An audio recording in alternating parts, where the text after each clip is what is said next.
Halo semuanya, di sini saya akan menjelaskan salah satu jurnal dengan judul Analisis Ketersediaan dan Kebutuhan Air untuk Daya Dukung Lingkungan, Studi Kasus Kota Malang.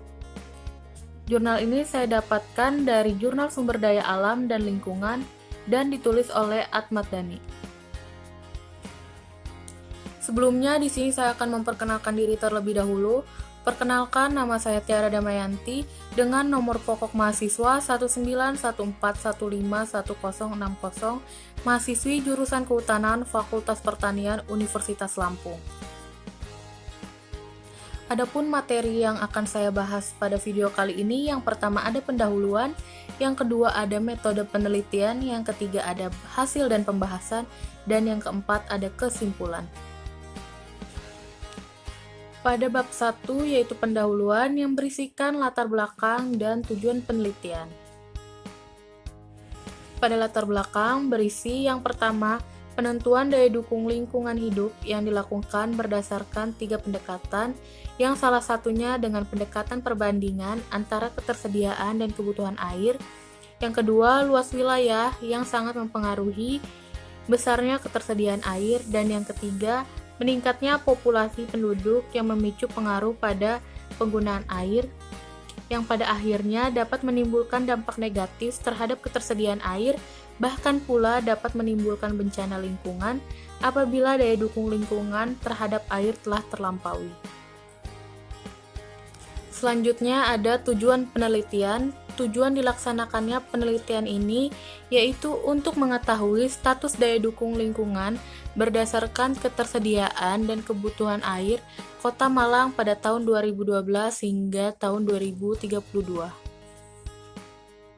Pada bab 2 berisi tentang metode penelitian. Yang pertama ada waktu dan lokasi penelitian. Waktu penelitian ini dilaksanakan pada tahun 2003 hingga tahun 2012 pada 3 stasiun pengamatan. Selanjutnya ada lokasi pengamatan. Penelitian ini dilakukan di beberapa kecamatan di Kota Malang, Jawa Timur.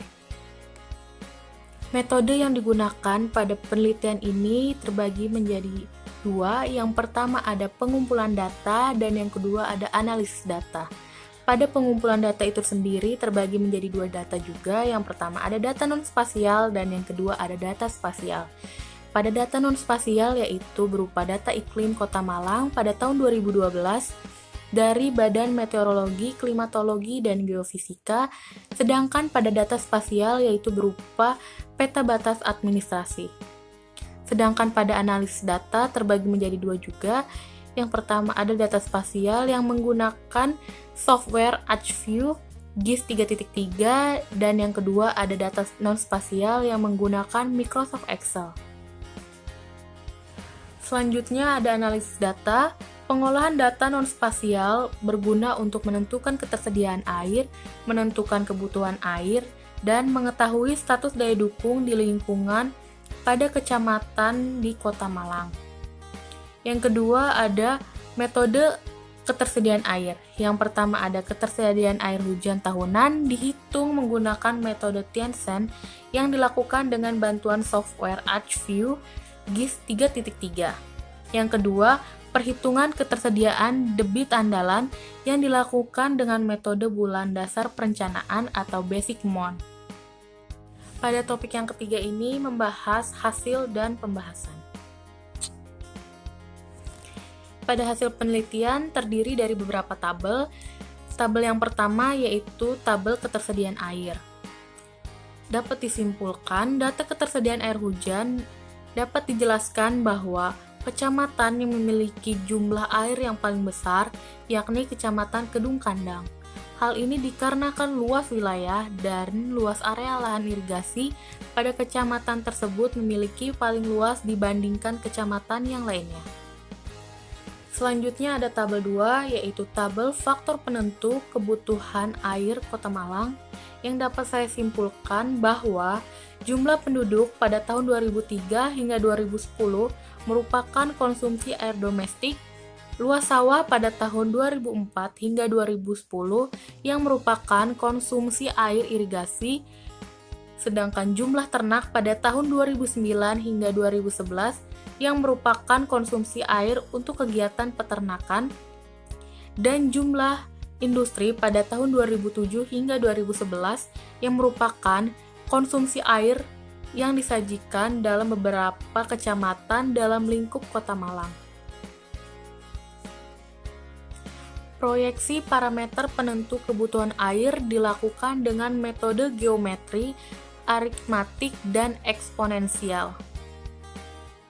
Pada tabel 3 yaitu tabel standar kebutuhan domestik dan domestik atau kebutuhan air irigasi di Kota Malang yang dihitung berdasarkan luas lahan sawah irigasi dan dianalisa dengan perhitungan pola tata tanam 15 hari dengan metode water balance. Selanjutnya ada tabel 4 yaitu tabel proyeksi faktor penentu dan kebutuhan air di Kota Malang. Dapat kita lihat bahwa peningkatan populasi penduduk dari tahun 2012 hingga tahun 2032 mencapai 13,79%.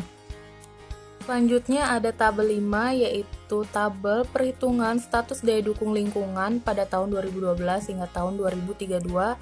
Dapat kita simpulkan bahwa peningkatan kebutuhan air prediksi tahun 2032 menyebabkan penurunan nilai daya dukung lingkungan, namun tidak berpengaruh atau tidak merubah status daya dukung lingkungannya, yang dimana beberapa kecamatan diantaranya Sukun dan Kedung Kandang berstatus aman, sedangkan 3 lainnya berstatus aman bersyarat. Selanjutnya ada pembahasan ini terbagi menjadi 2, yang pertama ada kebutuhan air, dan yang kedua ada status daya dukung lingkungan. Pada kebutuhan air ini yang dimana kebutuhan air domestik dihitung berdasarkan jumlah penduduk yang ada di Kota Malang. Sedangkan penentuan status daya dukung lingkungan dilakukan dengan membandingkan total ketersediaan dan total kebutuhan air. Pada pembahasan selanjutnya yaitu ada faktor penentu kebutuhan air. Pada tahun 2003 hingga 2010 yaitu jumlah penduduk yang merupakan konsumsi air domestik. Sedangkan pada tahun 2004 sampai 2010 yaitu jumlah sawah yang merupakan konsumsi air irigasi. Pada tahun 2009 hingga 2011 yaitu jumlah ternak yang merupakan konsumsi air untuk kegiatan peternakan. Pada tahun 2007 hingga 2011 yaitu jumlah industri yang merupakan konsumsi air untuk kegiatan air industri. Bahasan selanjutnya adalah kesimpulan.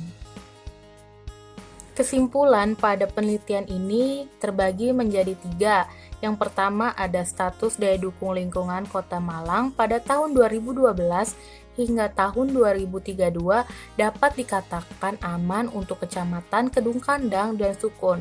Sedangkan pada yang kedua, pada Kecamatan Lowokwaru, Blimbing, dan Klojen masih membutuhkan pengawasan sebab status daya dukung lingkungannya masih dikatakan aman bersyarat. Yang ketiga yaitu untuk program pengelolaan dan pengembangan wilayah yang berstatus aman bersyarat lebih diprioritaskan. Sekian materi yang dapat saya sampaikan, kurang lebihnya mohon maaf. Terima kasih.